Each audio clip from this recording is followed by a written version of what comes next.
ভালো তো? এত টেনশন কিসের? এত টেনশন কিসের ভাই? চিল কর ভাই। পারছি না। কেন ভাই? জানিস তো ভাই, একটা প্রিপারেশন করছিলাম। তাতে কি হয়েছে?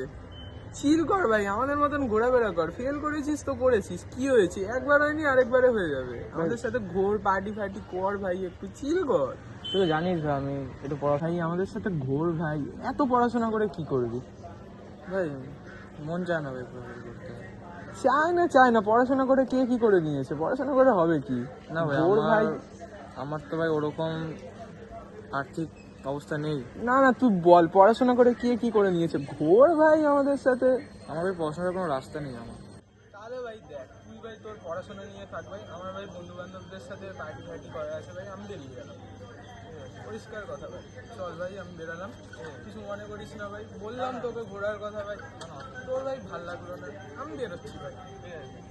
ভাই চল, বেরালাম ভাই।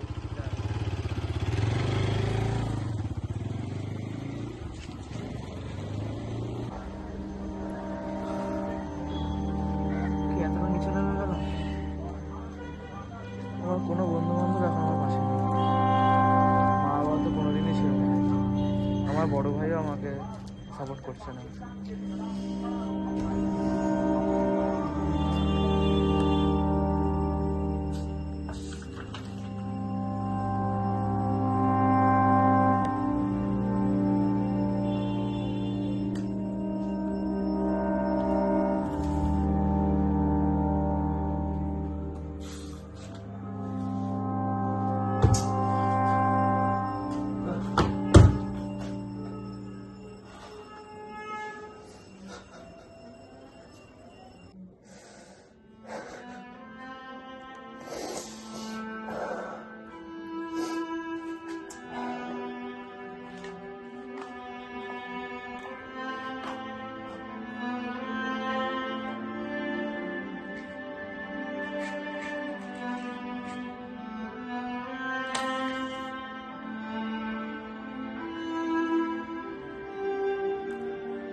ছিল আর পাশে নেই।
ভাই বলো, তোর কি রেজাল্ট এসছে?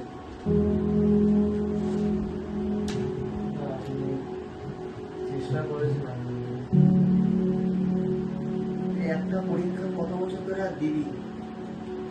আমি বললাম তোকে যে এইটা করিস না, অন্য লাইনে যা, তাতে এতদিনে সাকসেসফুল হয়ে যাবে। চেষ্টা করেছিলাম যখন তুই নিজের রেজাল্ট তুই নিজে নিয়ে থাক।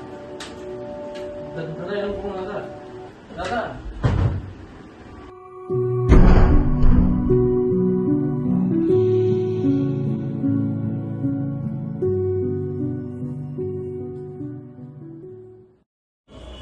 বাংলার মধ্যবিত্ত সমাজে আজও এমন অনেক পরিবারেই পড়াশোনা করা ছেলেমেয়েদের পারিবারিক সহযোগের অভাবে তারা আত্মহত্যা করে বসে।